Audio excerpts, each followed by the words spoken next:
Not the peaceful kind you get on a lazy Sunday morning, but the heavy, wrong kind, like the neighborhood itself was holding its breath. She stood at the kitchen window, mug of tea halfway to her lips, watching 3 motorcycles roll slowly down our private gravel road. Black bikes, loud engines, louder attitude. They stopped directly in front of our cabin. She didn't panic. Nisha never panics. But she did what anyone sensible would do when 3 leather-clad strangers kill their engines outside your home. She called me. "Someone's here," she said quietly. "And they're not selling cookies." I was 10 minutes away at the equipment shed near the lower lake. The moment she said, 3 bikes, I already knew who had sent them. The HOA, or more specifically, Karen Whitmore, self-appointed queen of Lake Evergreen Estates and professional destroyer of common sense. This whole mess started because we refused to pay a scenic harmony compliance fine. Translation: they didn't like that our dock was built from natural cedar instead of painted white plastic. Never mind that the dock had been there for 22 years. Never mind that the land, the shoreline, and the access road were all legally ours. Never mind that the HOA's authority stopped 200 yards before our property line. Karen didn't care about facts. Karen cared about control. And when control slips, people like her get creative. Or desperate. Sometimes both. "Stay inside," I told Nisha. "Lock everything. And don't engage." "They're getting off the bikes," she said calmly. "One of them is knocking." My jaw tightened. Not fear, calculation. Because the HOA had made one critical mistake. They thought intimidation works on everyone. They forgot to check who they were trying to intimidate. I parked my truck halfway up the hill and opened the security app on my phone. 6 camera feeds lit up the screen: driveway, porch, dock, upper ridge, gate, and road approach. Clear view of all 3 men. They weren't amateurs. Patch vests, tactical gloves. One had a crowbar hanging from his belt like it was a fashion accessory. The biggest one leaned toward the doorbell camera and said, "Ma'am, we're here to talk about neighborhood compliance." Nisha's voice came through the intercom, steady as stone. "This is private property. Please leave." The man smiled. Not friendly, not polite. The kind of smile that assumes fear is inevitable. Behind them, the 3rd biker walked toward our solar equipment cabinet near the side wall. That crossed the line. I tapped a single button on my screen. The first response wasn't dramatic. No sirens. No flashing lights. Just a quiet system activation. Phase 1. Perimeter lockdown. Steel posts rose silently from the gravel road behind their motorcycles. Not fast enough to look threatening, just enough to block exit. The bikers didn't notice. Phase 2. External audio capture and broadcast. Their voices, footsteps, even the scrape of their boots were now being recorded and streamed live to 3 separate destinations. The local sheriff's department, our legal firm, and the private security network we contracted when we bought the land, a service the HOA had laughed at during our first dispute. Who needs security in a peaceful lake community? Karen had mocked. Apparently, we did. The biker near the cabinet lifted the latch. That was Phase 3. A calm, automated voice spoke from the mounted speaker above him. "Warning. Tampering with registered infrastructure. Law enforcement has been notified." All 3 men froze. Then they looked around. Then they looked at each other. Then the leader stepped closer to the door again.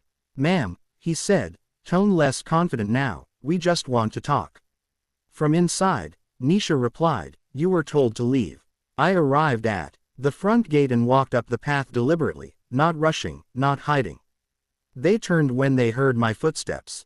Recognition flickered in their eyes, not because they knew me, but because they suddenly realized they weren't in control of the situation. "Afternoon," I said evenly. "Nice bikes. What's with the barriers?" the leader demanded. "Safety feature," I replied. "They lift when unauthorized activity stops. You can't trap us here." "I didn't trap anyone," I said calmly. "You entered private property after a recorded warning." The man with the crowbar shifted his stance. "You gonna call the cops?" I smiled slightly. "They're already on the way." Silence. A heavy, uncomfortable silence. Then the leader scoffed. "We're just delivering a message from the HOA." "I know. You've been fined for noncompliance."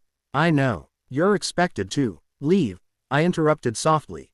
"That's what you're expected to do." They glanced back at their bikes. Then at the rising posts. Then at the cameras. Then the leader tried a different approach. Look, we don't want trouble. That's good, I said. Because this property is registered as a protected infrastructure zone. He frowned. What does that mean? It means, I said calmly, that interference triggers federal reporting protocols.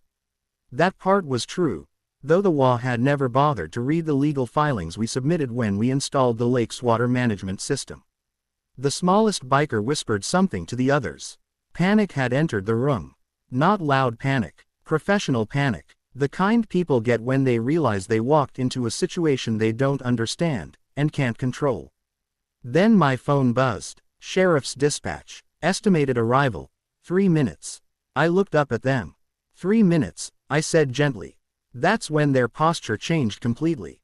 The crowbar came off the belt and dropped to the gravel. Hey, the leader said quickly. We were told you were bluffing. By the HOA, I asked. He didn't answer. Another vibration. This time from our legal team confirming evidence capture. The third biker stepped forward, voice low. Can you stop the report? I tilted my head slightly. Why? We were hired to deliver a warning, he admitted. That's it. Then consider it delivered, I said. But the charges. I didn't mention charges. Hope flickered. Then I added, yet. They exchanged looks. Fear had fully replaced bravado. Please, the leader said, now visibly sweating. Call it off. I tapped my phone. The steel post slowly lowered into the gravel. The men didn't move immediately, like animals unsure if the cage was truly open. Then they hurried to their bikes. Before leaving, the leader turned back. We didn't know, he said. I believe you, I replied. The engines roared to life. They left fast. Too fast for intimidation. Just fast enough for escape. 3 minutes later, the sheriff's cruiser arrived. 15 minutes later, Karen Whitmore called. She didn't yell. She didn't threaten. Her voice trembled. You escalated this unnecessarily, she said. I looked out over the calm lake, sunlight shimmering across the water our property managed, maintained, and legally controlled. No, I said quietly. You did. You've embarrassed the association. You sent strangers to my home. They were community representatives. They brought a crowbar. Silence. Then she tried the final card, authority. You will comply with HOA regulations. I let a long pause hang between us. Then I spoke with absolute calm. Your association has no jurisdiction here. That's not what our documents say. Then you should read the land registry. Another silence. A longer one. When she spoke again, her voice had lost its sharpness. What do you want? Peace, I said, simply, and distance. The next morning, an official notice arrived. The HOA withdrew all fines. They acknowledged our exemption. They issued a formal apology. Not to me, to Nisha. She read it once, folded it neatly, and placed it in the drawer beside our front door. Just in case, she said with a small smile. The lake returned to silence again. But this time, it was the peaceful kind. And every so often, when motorcycles pass on the highway miles away, Nisha glances at me with amused eyes and asks,